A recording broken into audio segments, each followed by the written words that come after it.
Interpréter les résultats d'un LLM est crucial. Pourtant, c'est un problème qui reste encore largement ouvert dans le domaine du machine learning. Cette semaine, Anthropic a publié un article intitulé Scaling Monosemanticity, Extracting Interpretable Features from Claude 3 Sonnet.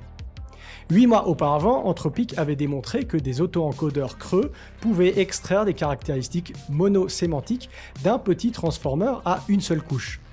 Depuis lors, l'équipe d'Anthropic s'est concentrée sur l'adaptation de cette méthode aux transformers beaucoup plus gros, en se concentrant notamment sur Claude 3 Sonnet. Nous sommes le dimanche 26 mai et vous écoutez les AI News, votre dose hebdomadaire d'intelligence artificielle. Je suis Artificialis, chercheur en intelligence artificielle, et je décrypte pour vous chaque semaine les dernières nouvelles de l'IA. Le modèle Claude 3 Sonnet, sorti le 4 mars 2024, est utilisé en production et a été fine-tuné pour cette étude. Les chercheurs ont découvert une diversité de caractéristiques qui répondent et causent des comportements abstraits. Parmi ces caractéristiques, on trouve des éléments relatifs à des personnalités célèbres, des pays, des villes et des signatures de type dans du code informatique. Certaines caractéristiques sont multilingues et multimodales, couvrant à la fois des instances abstraites et concrètes de la même idée. Certaines caractéristiques identifiées peuvent être pertinentes pour la sécurité, telles que celles liées à des vulnérabilités et à des portes dérobées dans le code, à des biais, au mensonge, à la tromperie et même à la recherche de pouvoir. Toutefois, il est important de ne pas tirer des conclusions hâtives sur l'existence de telles caractéristiques sans une analyse plus profonde. L'approche générale d'Anthropic pour comprendre Claude 3 Sonnet repose sur les hypothèses de représentation linéaire et de superposition. Ces hypothèses suggèrent que les réseaux neuronaux représentent des concepts significatifs comme des directions dans leur espace d'activation et utilisent des directions quasi orthogonales pour représenter plus de caractéristiques qu'il n'y a de dimensions. Pour cette étude, les auto-encodeurs creux ont été utilisés pour décomposer les activations du modèle en composants plus interprétables. Ces auto-encodeurs consistent en deux couches. Une couche d'encodage qui mappe l'activité à une couche de dimension supérieure via une transformation linéaire apprise suivie d'une non-linéarité relue, et une couche de décodage qui tente de reconstruire les activations du modèle. Les chercheurs ont évalué si les caractéristiques identifiées sont réellement interprétables et si elles peuvent expliquer le comportement du modèle. Ils ont étudié des caractéristiques simples telles que les références au pont du Golden Gate et des discussions sur les neurosciences, ainsi que des caractéristiques plus complexes liées aux erreurs de programmation. Un exemple notable est une caractéristique qui s'active en présence d'erreurs de programmation. Cette caractéristique s'active sur divers types d'erreurs, y compris les débordements de mémoire, les divisions par zéro et les appels de fonctions avec des types d'arguments incorrects. Les chercheurs ont également testé cette caractéristique en intervenant pour influencer le comportement du modèle, confirmant ainsi son rôle dans la compréhension d'erreurs de programmation. Les résultats montrent que les auto-encodeurs creux peuvent produire des caractéristiques interprétables pour les grands modèles et que ces caractéristiques peuvent être utilisées pour orienter le comportement des modèles.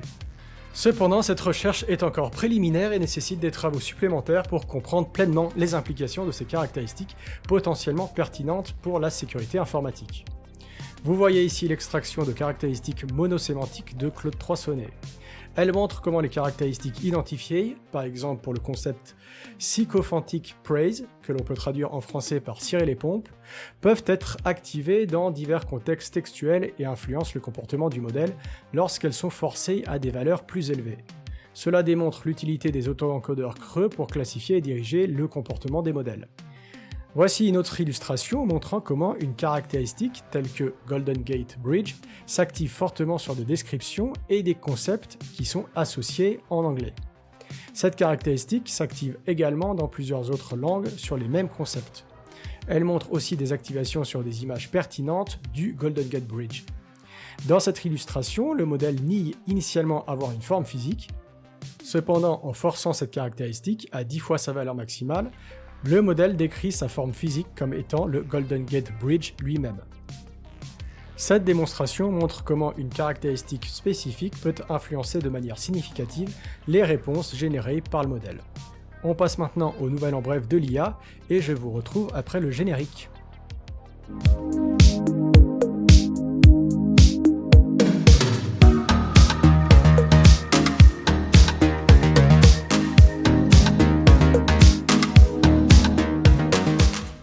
Grounding Dino 1.5 est présenté comme le modèle de détection d'objets en monde ouvert le plus performant à ce jour.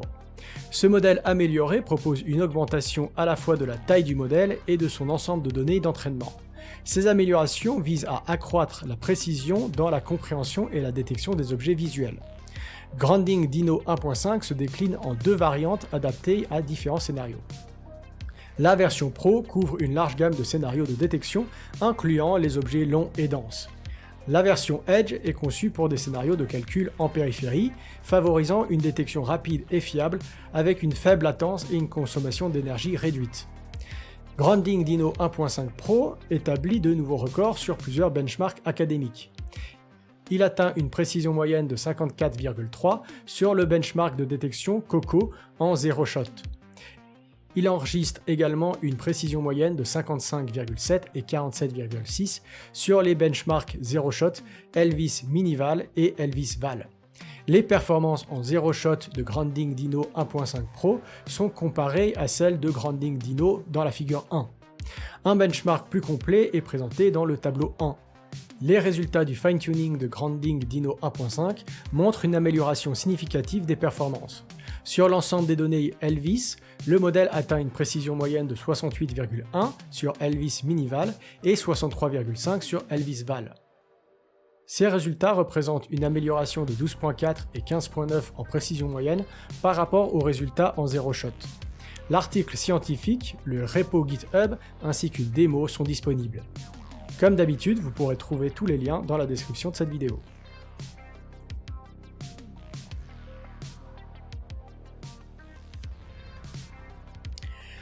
MMT Bench est un benchmark multimodal multitâche conçu pour évaluer les grands modèles de vision langage, LVLM, sur des tâches nécessitant des connaissances expertes et une reconnaissance visuelle précise. MMT Bench comprend plus de 31 000 questions visuelles à choix multiples, couvrant 32 métatâches et 162 sous-tâches dans divers scénarios multimodaux. Ces scénarios incluent la conduite de véhicules et la navigation. Des résultats d'évaluation impliquant 30 LVLM sont déjà disponibles, comme GPT-4V, Gemini Pro Vision et Interne VL Chat, soulignant les défis posés par ce benchmark. MMT Bench vise à inspirer la communauté à développer des modèles de fondation multimodaux de nouvelle génération pour atteindre une intelligence multimodale générale. Comparé aux benchmarks existants, MMT Bench couvre un large éventail de capacités de raisonnement multimodal avec des échantillons de tests suffisants provenant de diverses modalités. Les tâches d'évaluation incluent des images, des textes, des vidéos et des nuages de points. Les résultats montrent que le modèle propriétaire GPT-4o d'OpenAI prend la tête du classement, surpassant d'autres modèles tels que Interne VL Chat, Qwen VL+, GPT-4V et Gemini Pro Vision. Les modèles open source Interne VL Chat et Qwen VL Max suivent de près GPT-4o. GPT-4o excelle en reconnaissance visuelle et en description d'images, avec des améliorations notables en perception visuelle comparée à GPT-4v. Voici le classement complet. En première classe, GPT-4o avec un score de 65,5. En deuxième place, Interne VL Chat V1.234b avec un score de 63,4. En troisième place, Qwen VL Max avec un score de 62,4. En quatrième place, Qwen VL+, avec un score de 62,3. En cinquième place, Gemini Pro Vision avec un score de 61,6. Et puis en 10e place, Claude 3V IQ avec un score de 52,2. Et puis beaucoup plus loin, en 32e place, Llama Adapter V2 7B avec un score de 40,4. Encore plus loin, en 35e place, le modèle aléatoire avec un score de 28,5. Le rapport technique de MMT Bench et le code d'évaluation sont disponibles.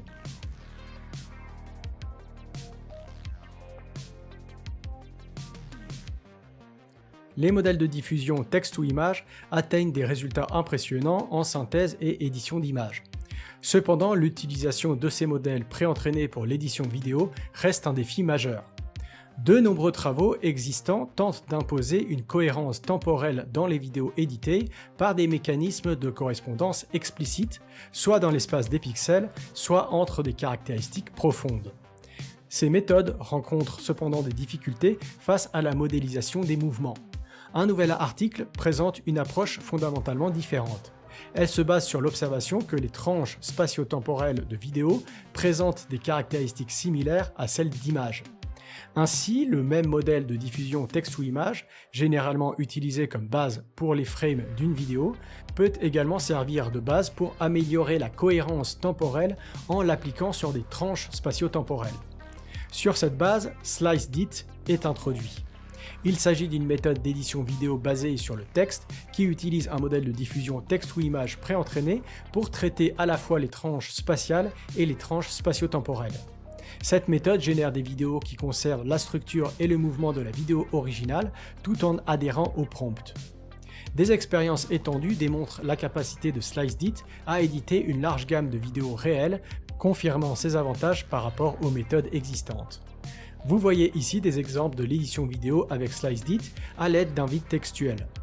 Dans le premier exemple, un homme faisant tourner un ballon de basket sur son doigt est transformé dans un autre personnage. Dans le deuxième exemple, un oiseau est transformé cette fois en un origami rose. Dans le troisième exemple ensuite, un lapin est lui aussi transformé en origami.